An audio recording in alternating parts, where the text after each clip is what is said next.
धन्नीपुर मस्जिद का निर्माण शुरू। तिरंगा फहराकर मानवता को समर्पित किया धन्नीपुर मस्जिद प्रोजेक्ट। बिना किसी औपचारिकता के नींव की खुदाई का काम शुरू। परीक्षण के लिए भेजी मिट्टी। सॉइल टेस्ट की रिपोर्ट आते ही तेज होगा काम। घर घर चंदा नहीं मांगेगा ट्रस्ट, बैंक खाते में देनी होगी सहयोग राशि।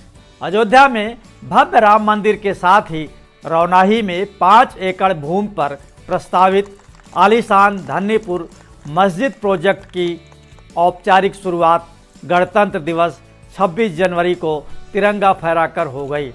Indo Islamic cultural foundation trust ने बेहद ही सादे समारोह में पर्यावरण संरक्षण का संदेश देते हुए धन्नीपुर प्रोजेक्ट मानवता को समर्पित किया। यहाँ मस्जिद के अलावा 200 बेड का super speciality hospital, Indo Islamic cultural research centre, museum, library और कम्युनिटी किचन बनाया जाएगा। प्रोजेक्ट पूरा होने में करीब 2.5 साल का समय लगेगा। ट्रस्ट ने फैसला किया है कि निर्माण में आने वाले खर्च के लिए घर घर चंदा नहीं मांगा जाएगा। हिंदू, मुस्लिम और अन्य धर्मों के लोग जिन्हें मानवता की सेवा में यकीन है वो ट्रस्ट के बैंक खाते में सहयोग राशि जमा कर सकते हैं। मस्जिद बनाने में कितना खर्च आएगा, मस्जिद में क्या खास होगा, ये सब जानने के लिए देखते रहें राम मंदिर का निर्माण।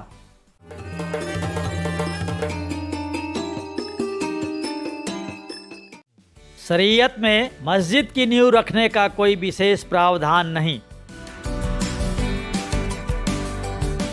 राम जन्मभूमि स्थल से 25 किलोमीटर दूर ट्रस्ट को सोहावल तहसील के गांव धन्नीपुर में सुप्रीम कोर्ट के आदेश पर मस्जिद निर्माण के लिए 5 एकड़ जमीन मिली है। इस भूमि के एक छोर पर धन्नीपुर गांव है तो दूसरे छोर पर रौनाही गांव। यह भूमि अयोध्या लखनऊ हाईवे से लगी धन्नीपुर राजस्व गांव में है। Indo Islamic cultural foundation trust के अध्यक्ष जुफर फारूकी ने मस्जिद की नींव रखने से पहले राष्ट्रीय ध्वज फहराकर सदस्यों के साथ सलामी दी। फिर राष्ट्रगान हुआ। इससे पूरा माहौल राष्ट्रभक्तिमय हो गया। ट्रस्ट का कहना है कि शरीयत में मस्जिद की नींव रखने का कोई विशेष धार्मिक प्रावधान नहीं है, इसीलिए बेहद सादे समारोह में इस प्रोजेक्ट को शुरू किया गया। किसी विशेष सदस्य या राजनेता को भी इस मौके पर आमंत्रित नहीं किया गया। हमारी शुरुआत थी झंडारोहण से और फिर हमने वृक्षारोपण किया यहाँ पे, क्योंकि हमारा जो कार्यक्रम है वो ये है कि हम इसको एक मस्जिद के साथ साथ एक पर्यावरण को भी सामने रख रहे हैं और इस पूरे पैच को जहाँ पे आप खड़े हैं इसको एक ग्रीन पैच के तौर पे डेवलप किया जाएगा। पूरे परिसर में अस्पताल है, रिसर्च सेंटर है, लाइब्रेरी है, म्यूजियम है, कम्युनिटी किचन है और मस्जिद है। आज हमारी सॉइल टेस्टिंग की शुरुआत हो रही है और इसी को हम माने कि हमारा कार्रवाई शुरू होगी निर्माण की। सॉइल टेस्टिंग की रिपोर्ट आने के बाद हमारे आर्किटेक्ट हमें देंगे कि उसके टेक्निकल डिटेल्स देंगे कैसे करना है और इस बीच में अपना नक्शा भी पास करवाना है यहाँ पे जो अथॉरिटीज़ उनसे, उसके बाद हम शुरू कर देंगे। मस्जिद की नींव के लिए मिट्टी का परीक्षण शुरू। मस्जिद की मजबूती के लिए नींव निर्माण से पहले निर्माण स्थल की मिट्टी को खोदकर उसको परीक्षण के लिए भेजा गया। मस्जिद निर्माण में लगी तकनीकी संस्था 20 फुट गहराई से मिट्टी निकालकर भूमि परीक्षण का कार्य कर रही है। परीक्षण से पता लगेगा कि इस स्थान पर विशालकाय आकार के भवन का निर्माण हो सकता है या नहीं। कंपनी जमीन की सतह से 20 मीटर गहराई तक की भूमि की टेस्टिंग करेगी। टेस्टिंग प्रक्रिया में ये भी जानने का प्रयास होगा कि ज़मीन से नीचे कितनी दूरी पर पानी मौजूद है। धन्नीपुर गांव में मजदूरों ने काफ़ी मात्रा में मिट्टी निकाली है, इसीलिए मिट्टी की टेस्टिंग प्रक्रिया में कुछ दिन का समय लग सकता है। सॉइल रिपोर्ट आने के बाद अयोध्या विकास प्राधिकरण से निर्माण की अनुमति ली जाएगी।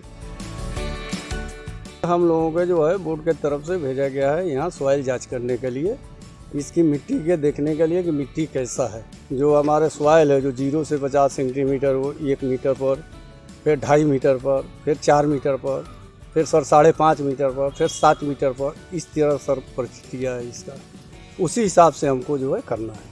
जहाँ हमारे जो है बर्नर कैपेसिटी सही होगा, जहाँ पर लोड हमको अच्छा मिलेगा, वहाँ पर हम जाकर रोकेंगे।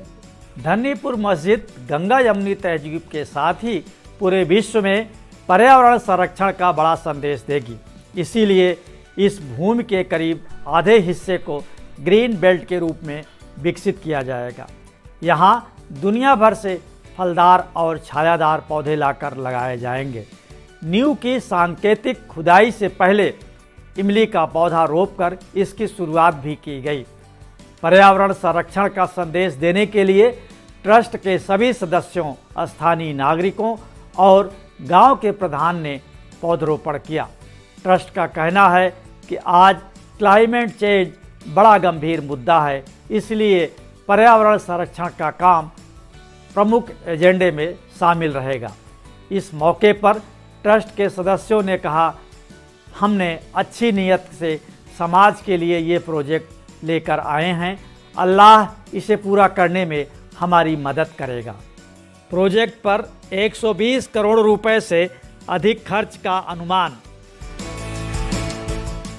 धन्नीपुर प्रोजेक्ट में 120 करोड़ रुपए से अधिक खर्च होने का अनुमान है। ट्रस्ट के सदस्यों का कहना है कि सबसे ज़्यादा खर्च 200 बेड के सुपर स्पेशलिटी हॉस्पिटल पर आएगा। इसमें करीब 100 करोड़ रुपए से ऊपर खर्च होने का अनुमान है।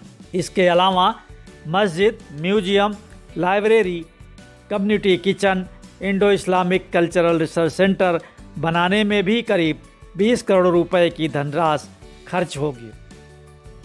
ये अभी प्रारंभिक आकलन है, बाद में खर्च कुछ और बढ़ सकता है। ज़्यादातर बेहतर रहेगा अस्पताल और म्यूज़ियम।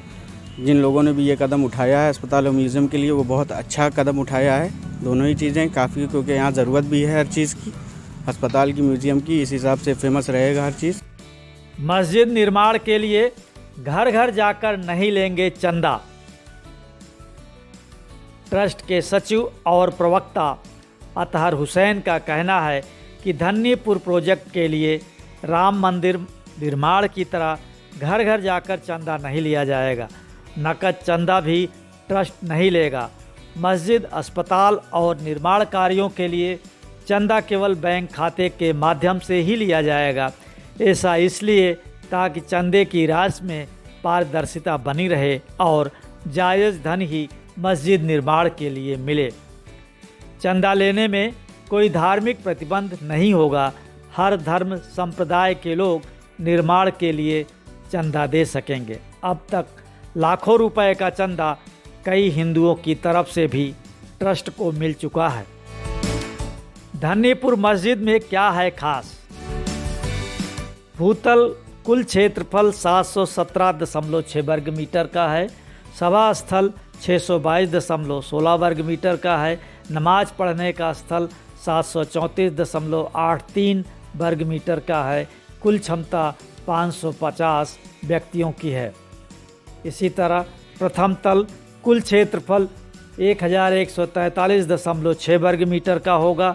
सभा स्थल 543.62 वर्ग मीटर, नमाज पढ़ने का स्थल 548 वर्ग मीटर और कुल क्षमता 450 व्यक्तियों की होगी। अस्पताल में कुल जो क्षेत्रफल लगेगा वो 24,150 वर्ग मीटर, बेसमेंट 9,000 वर्ग मीटर का होगा। कुल 5 तल की इमारत होगी। भूतल पर OPD, emergency ward, pharmacy, diagnostic centre, wedding area और प्रथम तल पर maternity ward, operation theatre, staff zone, waiting area, nurse station, ICU, NICU होगा। द्वितीय तल पर pharmacy, nurse station, general ward, shared ward, special ward, staff area, cafeteria और प्रतीक्षालय होगा। तृतीय तल पर pharmacy, nurse station, general ward, share ward, special ward, staff area, cafeteria और वेटिंग एरिया होगा। चतुर्थ तल पर pharmacy, nurse station, general ward, share ward, special ward, staff area, cafeteria और वेटिंग एरिया होगा। इसी तरह म्यूजियम में कुल क्षेत्रफल 500 वर्ग मीटर का होगा, जबकि पुस्तकालय 118.4 वर्ग मीटर का होगा। ट्रस्ट धन्नीपुर मस्जिद प्रोजेक्ट को देश के प्रथम स्वाधीनता संग्राम यानी गदर के सेनानी मौलवी अहमदुल्ला शाह को समर्पित कर सकता है। 1857 की क्रांति में शाह ने अहम भूमिका निभाई थी। लोग इन्हें मौलवी फैजाबादी भी कहते हैं। शाह ने फैजाबाद की मस्जिद सराय को बागियों की क्रांतिकारी गतिविधियों का केंद्र बनाया था।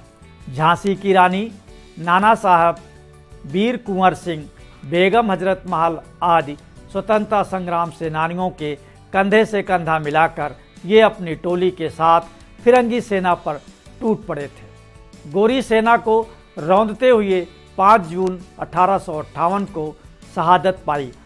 धन्नीपुर मस्जिद के जरिए शाह की शहादत को याद करते हुए ये राष्ट्रीय एकता का संदेश देने की कोशिश होगी। भगवान राम भी तो सामाजिक समरसता के ही प्रतीक हैं। अयोध्या में मस्जिद और राम मंदिर का निर्माण विविधता में एकता का ही पर्याय है।